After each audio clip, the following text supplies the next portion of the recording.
Greetings, welcome to Halfling 13 Gaming. Today we talk about our most recent activities and our plans for the future.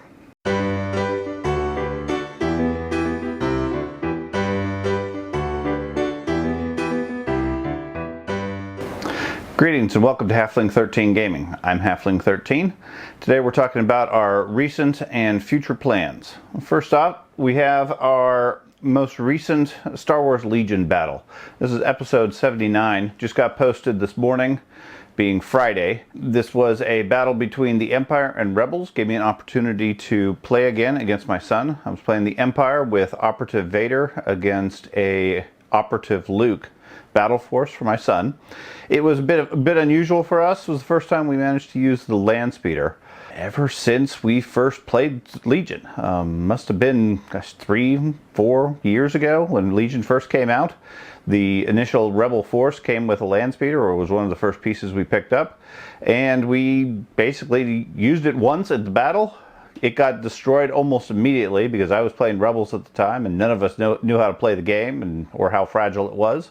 So we immediately raced it out in front of the rest of the force. The Empire shot it with a whole bunch of snipers and anti-armor, and it was dead in the first round. So ever since then, nobody has been willing or interested in trying the land speeder, and it sat fairly idle on the shelf for quite some time. It was fairly recently painted, and overall I think it turned out pretty good for my level of painting. Definitely not expert, but certainly more than adequate on the table. My son decided to go ahead and play it, including like I said, a Rebel force with Operative Luke, bunch of troopers, and R2-D2 as the cargo, and did pretty well. I won't necessarily spoil the battle. Feel free to watch it on the YouTube channel. Let me know what you think. We did make a mistake that was pointed out fairly quickly. In the highlight portion, R2-D2 is shown doing a repair activity on the land speeder itself, taking that as a free action. That was correctly pointed out that is not a free action for R2-D2. We incorrectly made the assumption that repair or heal for medics is always a free action. Didn't look very closely at it, but it very clearly calls it out for R2-D2 that is a normal action. As a result, it was illegal at the time. I think he took a dodge or something like that and healed up the land speeder in addition to his other actions, or zapped the speeder bikes at the time. But either way, it was definitely illegal. Ultimately, didn't make a big difference in the battle. The other vehicles were destroyed shortly thereafter, but it was notable as far as the error. We also have recorded another session. This will be episode 80. It's another battle between Empire and Rebels, but this time playing with Carter and Andy. Carter playing the Empire, Andy playing the Rebels. Andy hasn't been able to join us for quite some time, so this was nice to get him back into the game, playing again. Tune in to take a look at that battle, see all the details. A lot of fun for both sides. Both sides did a good showing. This next one being episode 80, we're going to be doing the usual giveaway with our token organizers. In most of our battle reports, you'll see the red and blue little arrow discs that we use to mark the units and hold the tokens. As we did back on episode 75, we're going to give away a full set of those, 15 of each color, to one lucky commenter on the video. Watch the video, find the probe droid transmission. There'll be a code word associated with it. Just leave a comment with the code word and you're entered for free for the drawing. After the contest, the drawing will be held the following Sunday, so about 8-9 days after it goes live on Friday. So not that immediate Sunday, but the Sunday afterwards. We'll do a drawing based on the comments that we have at the time, and then ship out the tokens after validating with the person who wins. So feel free to tune in, make comments. As usual, we're always looking for advice on Legion. Certainly not experts by any means, although some of the games we get more right than wrong at this point. So we're definitely improving. The other piece for Legion that I should mention that's coming up, I mentioned it a couple of videos ago, was the release of the Range Troopers and the Clone Special Forces, or Clone Commandos. Those are both actually released at this point. They apparently went on shelves yesterday, on Thursday.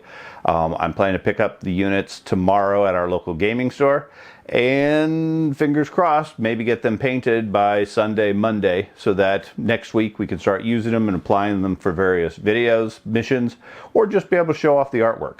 Neither of them look particularly complicated. I mean, it's fairly standard grays, light browns, whites, etc. So I don't think they'll be too hard, but they are fairly sizable units, so that might take some time to work on themselves.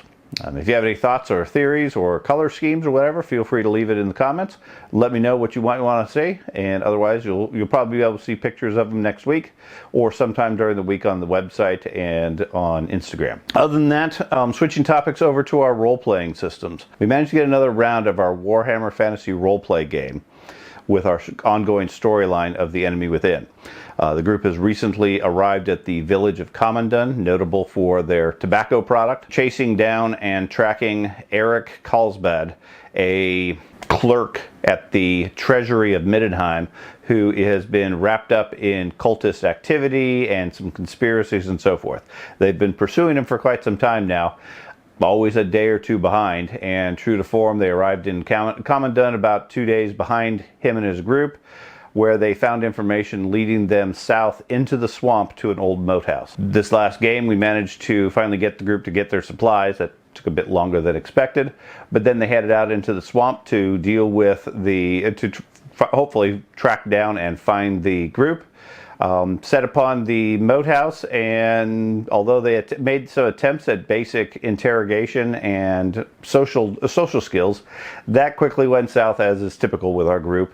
And with a battle cry from the dwarf, they charged into battle and quickly went all crazy on the mercenaries and guards and slaughtered most of what they could. End result was several people were badly injured amongst the group.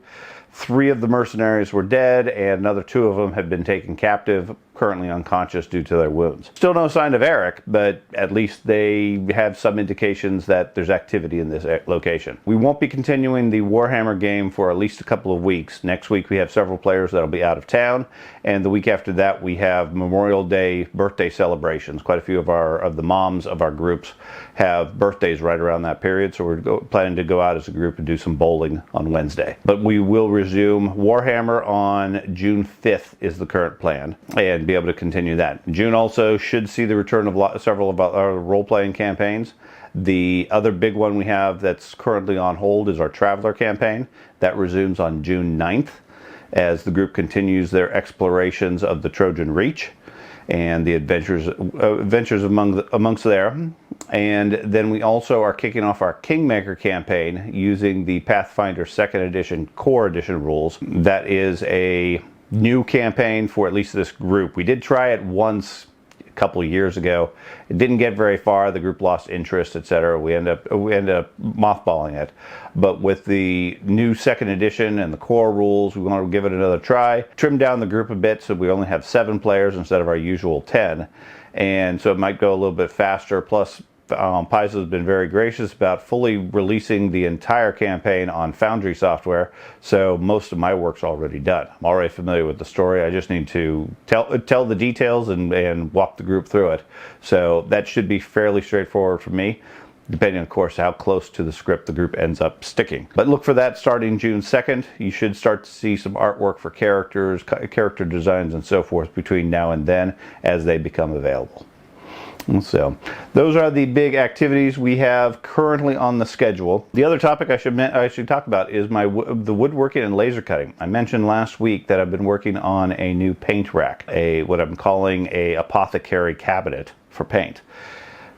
Got that most of the way. Finally figured out why the thicker wood wasn't cleanly cutting with the laser cutter. Sorted all that out, cut out a couple of large pieces, and then came to find out that the various tabs that were supposed to go together were all mismeasured, wrong sized, and didn't work. Completely user error. FreeCAD and its Lightburn add-on is a bit non-intuitive, at least for me, not being used to it.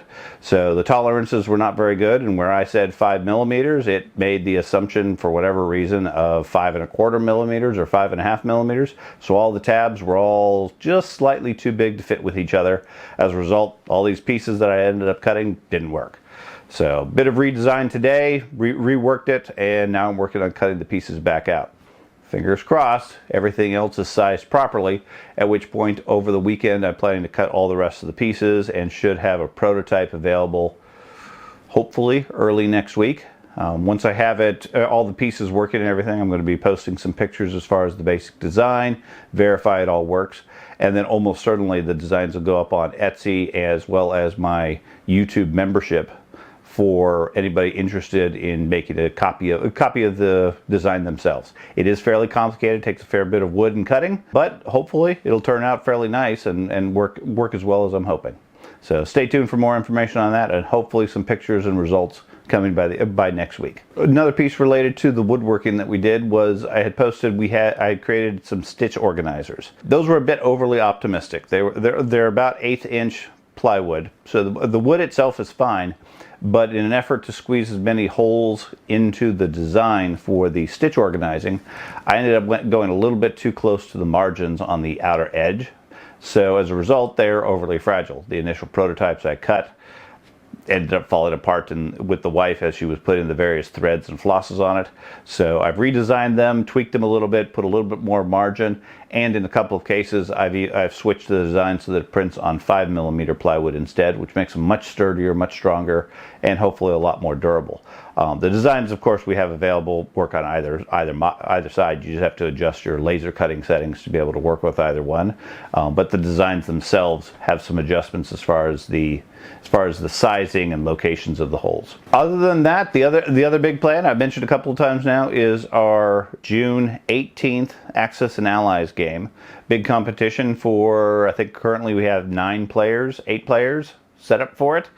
The big mat ended up showing up. This is from Renegade Games, I think, is it Renegade Hobbies, the makers of Axis&Allies, or publishers of Axis&Allies currently.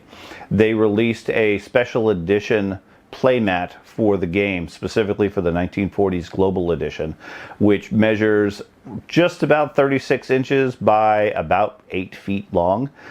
Includes the full European and Pacific theater, and that was something that I wanted to get for this particular game rather than using the standard boards for it, to give everybody a little bit more room.